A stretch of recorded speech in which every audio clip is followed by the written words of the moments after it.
दोस्तों, बिल्किस बानो को supreme court से तो न्याय मिल गया। उन्हें 11 अपराधियों को फिर से जेल में जाने की बात सुप्रीम कोर्ट की तरफ से कही गई, फैसला सुनाया गया।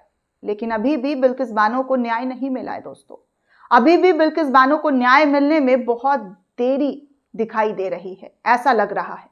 क्योंकि खबरों की अगर बात की जाए तो बिल्किस बानो के 11 अपराधी जो हैं वो अपने अपने गांव से, यानी कि गुजरात में जहां जहां पर उनका घर था, वहां से दुम दबाकर भाग चुके हैं।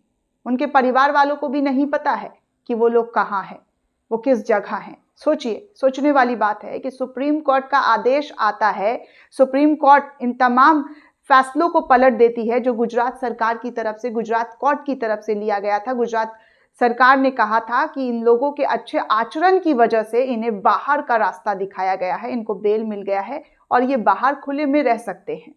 15 अगस्त का वो दिन था जब प्रधानमंत्री नरेंद्र मोदी लाल किले से झंडा लहरा रहे थे और कह रहे थे कि महिला सम्मान सबसे ज़्यादा ज़रूरी है, और लोगों को मैसेज दे रहे थे और तमाम दलों को कह रहे थे कि महिला का सम्मान सबसे पहले होना चाहिए। नारी सशक्तिकरण पर बात कर रहे थे। लेकिन ठीक उसी दिन गुजरात सरकार जो है, इन 11 अपराधी जिन पर रेप का आरोप है, बिल्किस बानो के साथ जो है घिनौना कुकृत्य करने का आरोप है, और उसी दिन इन तमाम आरोपियों को छोड़ दिया जाता है।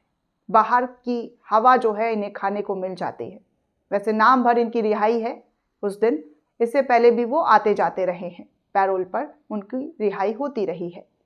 वो ज़्यादातर बाहर ही रहे हैं, जेल में नहीं रहे हैं कि हाँ उनको आजीवन कारावास मिला है तो वो जेल की सलाखों के पीछे रहे हों। नहीं, वो बाहर घूमते टहलते रहे हैं। और एक महिला ने तो उन पर जो है आरोप तक लगाया था, मुकदमा तक दर्ज किया था छेड़खानी का।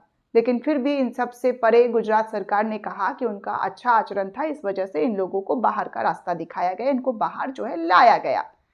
लेकिन सुप्रीम कोर्ट में सुनवाई हुई, लंबी दलीलें चली और दलीलों के बाद फैसला आया। फैसला के बाद ये सुप्रीम कोर्ट ने निर्णय लिया कि उन तमाम आरोपियों को, अपराधियों को जेल के अंदर ही रहना होगा और 15 दिन के अंदर वो जेल के सलाखों के पीछे जाएंगे। उनकी गिरफ्तारी जो है वो जल्द से जल्द की जाए। लेकिन अब खबर ये आ रही है कि वो 11 के 11 अपराधी आरोपी कहाँ भाग गए हैं, कहाँ मुंह छुपाए हुए हैं, इसके बारे में किसी को जानकारी नहीं है। सोचिए, बिल्किस बानो जो खुश हो रही थी, कह रही थी कि उनके लिए नया साल आज है, आज उनको एक नई जिंदगी मिल रही है। एक बार फिर से वो जीने की जो चाह रख रही हैं वो जीना चाहती हैं, क्योंकि उन्होंने उम्मीद छोड़ दी थी। सुप्रीम कोर्ट के हवाले जो है वो लगातार अपना याचिका दाखिल करते हुए नजर आई, सुनवाई हुआ, तारीख पर तारीख पड़ी, लेकिन उन्होंने हिम्मत नहीं हारी। और उनकी हिम्मत को, उनके जज्बे को देखकर देश के कई खिलाड़ियों ने भी उनको सम्मान और सपोर्ट किया, कहा कि न्याय मिलने में भले ही देरी हुई हो, लेकिन वो देश की तमाम उन महिलाओं के लिए एक मिसाल के तौर पर देखी जा रही हैं जो न्याय के लिए भटक तो रही हैं लेकिन न्याय मिल नहीं पा रहा है।